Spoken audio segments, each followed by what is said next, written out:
Yes and glory YouTube channel के online platform पे एक बार फिर से आपका स्वागत है। बीएड सेकेंड ईयर जनसंख्या शिक्षा एवं पर्यावरण शिक्षा के अंतर्गत ये तीसरा क्लास है।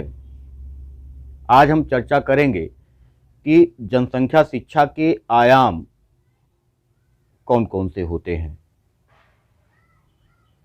इसके पहले जनसंख्या शिक्षा एवं पर्यावरण शिक्षा से संबंधित 2 क्लास हो चुका है, ये तीसरा क्लास है। तो आइए सेशन की शुरुआत करते हैं, चर्चा की शुरुआत करते हैं जनसंख्या शिक्षा के आयाम के बारे में। तो जनसंख्या शिक्षा के आयाम की यदि हम बात करें तो जनसंख्या शिक्षा जो है वो बहुआयामी है। यदि हम इसको किसी एक फिक्स दायरे में अगर हम बांधना चाहते हैं तो ये असंभव सी बात है। हम इसके गिन करके इसके आयामों पे चर्चा हम नहीं कर सकते, क्योंकि जनसंख्या शिक्षा हर क्षेत्र से जुड़ा हुआ है।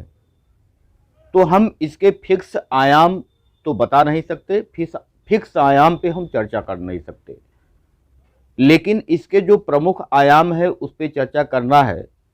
तो सबसे पहले बीएस प्रकाश ने सन 1985 ईस्वी में एक पुस्तक के माध्यम से जनसंख्या शिक्षा के आयामों पर चर्चा किया। तो उन्होंने जो प्रमुख आयाम बताए, हम उन्हीं प्रमुख आयामों की चर्चा करेंगे। सबसे पहले जैविक एवं दैहिक अनिवार्यता।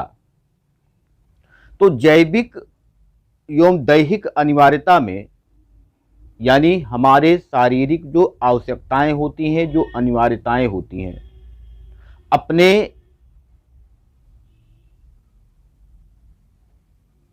वंश को आगे बढ़ाने के लिए हर आदमी प्रयासरत रहता है, हर प्राणी प्रयासरत रहता है, चाहे वो मनुष्य हो और चाहे वो कोई प्राणी हो, कि अपने वंश को वह निरंतर बढ़ाने के लिए प्रयासरत रहता है। इस प्रयास में यदि हम मानव की बात करें तो मानव इस प्रयास के अंतर्गत जनसंख्या में वृद्धि करता है। किसी भी व्यक्ति के बच्चे होंगे, उसकी अगली पीढ़ी चलेगी, फिर उसके बच्चे होंगे, उसकी अगली पीढ़ी चलेगी। इसका मतलब है कि ये हमारी जैविक एवं दैहिक आवश्यकता है, और उन जैविक एवं दैहिक आवश्यकताओं के क्रम में जो हमारा एक निश्चित जीवन चक्र है, उस निश्चित जीवन चक्र में जन्म होगा, अभिवृद्धि होगी, विकास होगा, मृत्यु होगी, क्षय होगा। तो यह जो प्रक्रिया है इससे सब गुजरते हैं, चाहे वह कोई भी प्राणी हो। प्रजनन की जो अनिवार्यता है इसीलिए बना हुआ है कि जन्म होगी तो मृत्यु होगा, और अगर हमको आगे की पीढ़ी चलानी है, अपना वंश आगे बढ़ाना है, तो उसके लिए प्रजनन एक आवश्यक शर्त है। तो प्रजनन भी अनिवार्य है। लेकिन आज इस तकनीकी के युग में हमने देखा कि हम तो मृत्यु पे कंट्रोल करना हमने सीख लिया। तो मृत्यु पे जब हमने कंट्रोल करना सीख लिया, विभिन्न बीमारियों के इलाज हमने बना लिए, तो मृत्यु को हम रोक सकते हैं। लेकिन जिस हिसाब से हमने मृत्यु दर पे कंट्रोल किया, उस हिसाब से जन्म दर पे हमारा कंट्रोल नहीं हो पाया, और इसका परिणाम ये हुआ कि जनसंख्या वृद्धि देश में बढ़ गई। यदि आप देखेंगे तो पूरे विश्व की यदि जनसंख्या वृद्धि को देखा जाएगा तो 1.3% है, जबकि भारतीय जनसंख्या वृद्धि 1.7% है। तो ये अंतर कहीं ना कहीं दिखाता है कि जनसंख्या वृद्धि जो है वो तेज गति से हमारे देश में बढ़ रही है, और हम जो है उस पे जागरूक नहीं है। जैसे जैसे जनसंख्या वृद्धि होगी, हमारी आवश्यकताएं तो बढ़ती जा रही हैं, लेकिन जो संसाधन होंगे उसमें कमी आती चली जाएगी, और जब संसाधनों में कमी होती चली जाएगी तो उन संसाधनों के लिए प्रतिस्पर्धा बढ़ेगा, और प्रतिस्पर्धा बढ़ेगा तो समाज में एक अंतरकलह और ईर्ष्या द्वेष जैसी समस्या उत्पन्न होगी। तो जरूरी है कि जनसंख्या शिक्षा के माध्यम से लोगों को जागरूक किया जाना चाहिए।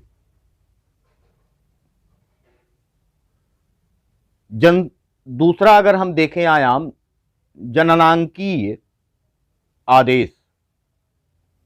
जननांकीय आदेश के अंतर्गत हमको जनसंख्या से संबंधित तमाम जो आंकड़े मिलते हैं, जैसे जन्म दर का आंकड़ा, मृत्यु दर का आंकड़ा, जनसंख्या घनत्व का आंकड़ा, लिंगानुपात का आंकड़ा, तो ये सारे जो आंकड़े हमको जननांकीय आदेश के अनुसार प्राप्त होते हैं।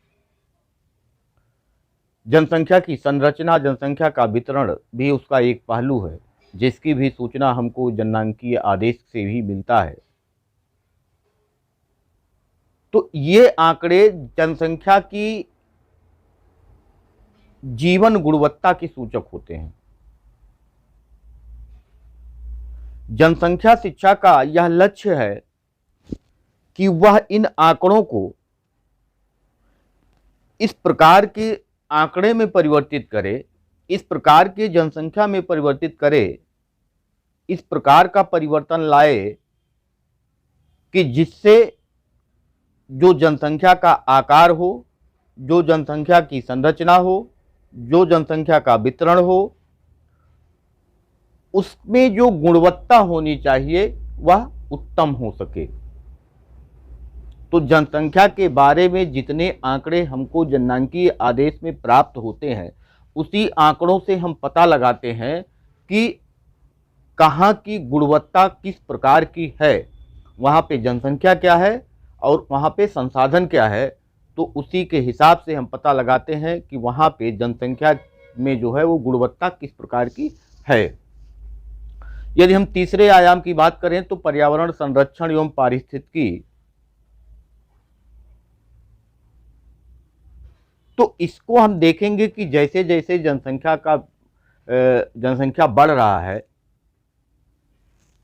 नगरीकरण बढ़ रहा है, तमाम कल कारखाने लग रहे हैं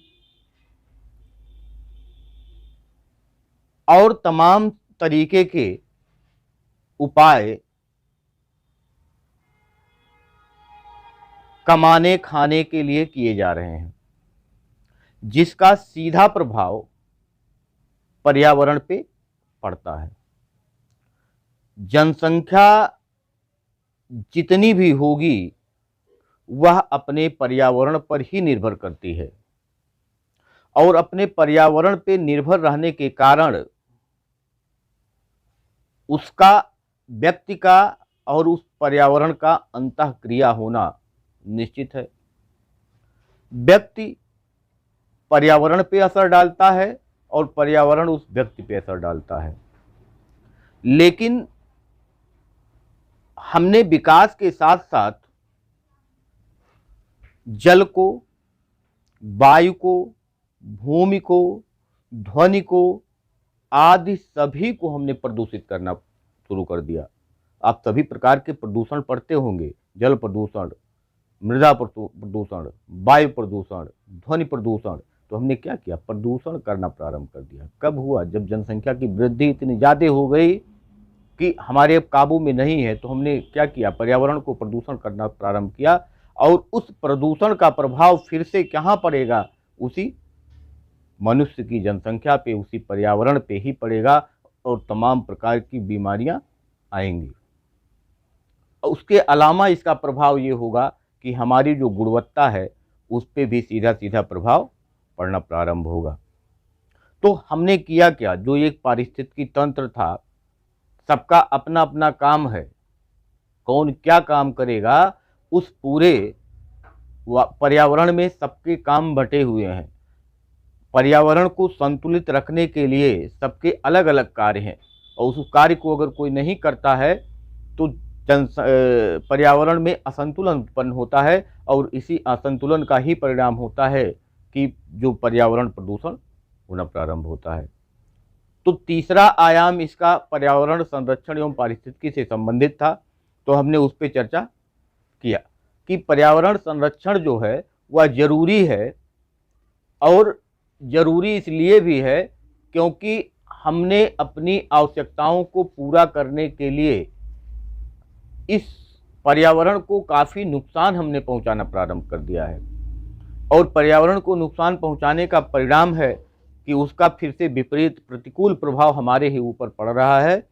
तो हमको इससे सचेत होना होगा, और इसीलिए हम जनसंख्या शिक्षा के अंतर्गत इसका अध्ययन करते हैं। पर्यावरण संरक्षण एवं पारिस्थितिकी तंत्र का हम अध्ययन इसमें करते हैं। अगला आयाम अगर हम चर्चा करें तो आर्थिक आवश्यकताएं। आर्थिक आवश्यकताएं क्या है कि तीव्र गति से जनसंख्या वृद्धि होने के कारण समाज में गरीबी आती है,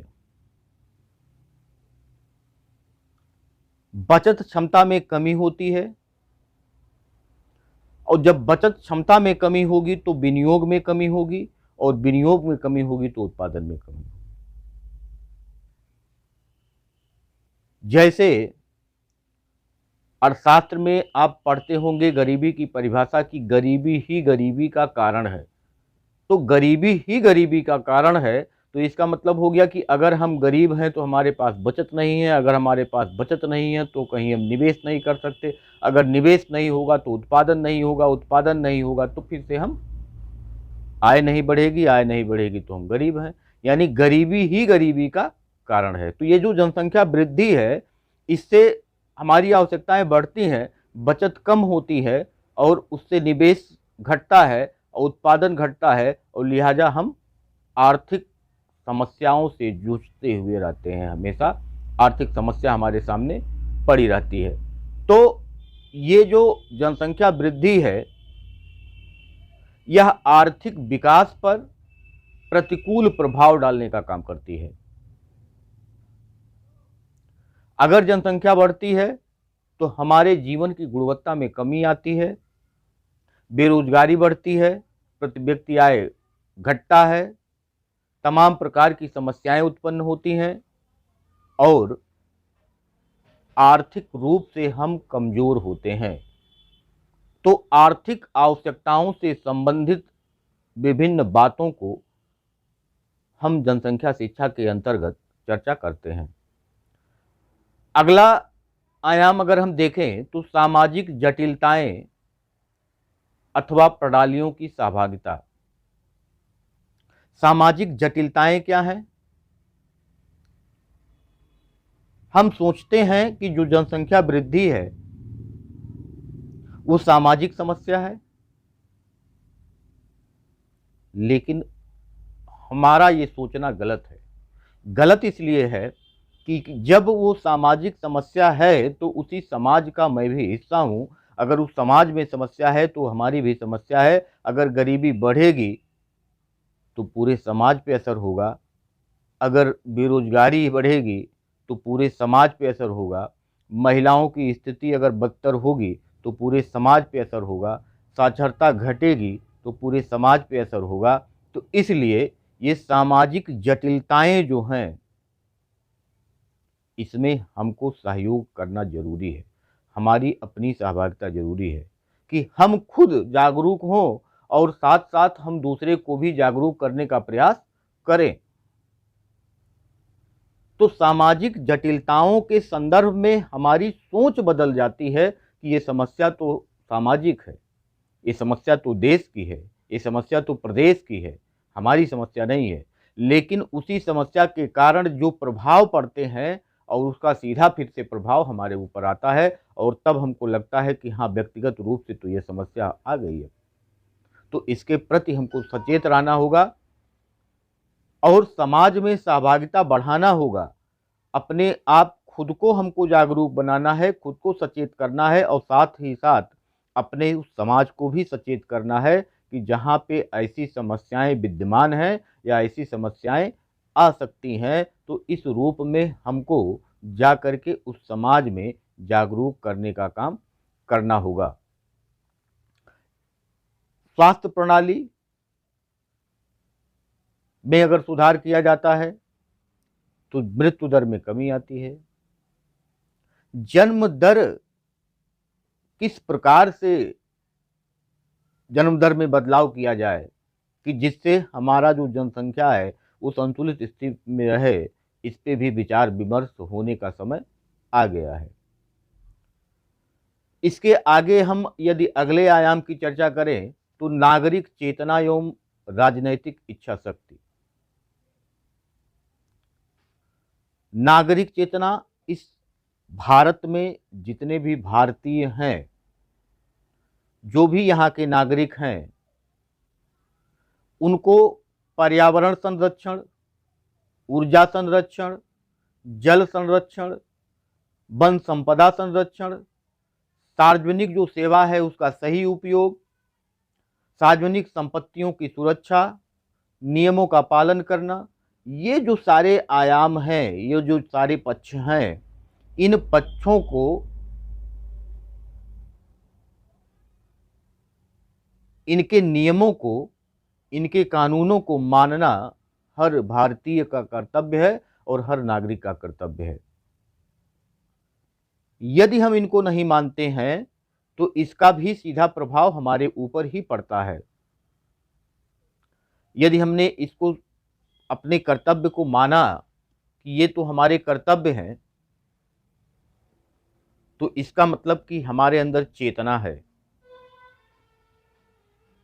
मैं स्थिर नहीं हूं, चेतना हमारे अंदर है। जो सामाजिक समस्याएं तात्कालिक होती हैं उस पर हम ध्यान देते हैं, और अगर हमने उस पर ध्यान नहीं दिया तो इसका मतलब हम सचेत नहीं हैं, हम जागरूक नहीं हैं। और जागरूक होना किसी भी नागरिक के लिए बहुत जरूरी है। यदि हम राजनीति की बात करें तो नियम कानून अपनी राजनैतिक रूप से जो लाभ उनको जहां दिखता है उस रूप में ही नीतियां बनाई जाती हैं। तो उनके अंदर भी इतनी राजनैतिक इच्छा शक्ति होनी चाहिए कि कहां देश का लाभ है, कहां देश का हानि है, इसको देखते हुए नीतियों को तैयार किया जाए, ना कि अपनी पार्टियों को सत्तासीन होते देखने के लिए नीतियां बनाई जाएं। तो ऐसी राजनैतिक इच्छा शक्ति देश के विभिन्न पार्टियों में होनी चाहिए, जिससे देश विकास की ओर अग्रसर हो। अगले आयाम की यदि हम बात करें तो नैतिक एवं दार्शनिक दृष्टिकोण। हम सोचते हैं, पिछड़े समाज की सोच है कि जो ये बच्चे होते हैं वो भगवान की देन होते हैं। उन बच्चों को हम कैसे पालन करेंगे, कैसे उनका पालन पोषण करेंगे, कैसे उनको शिक्षा देंगे, कैसे उनका स्वास्थ्य अच्छा रखेंगे, कैसे उनको हम अच्छा नागरिक बनाएंगे,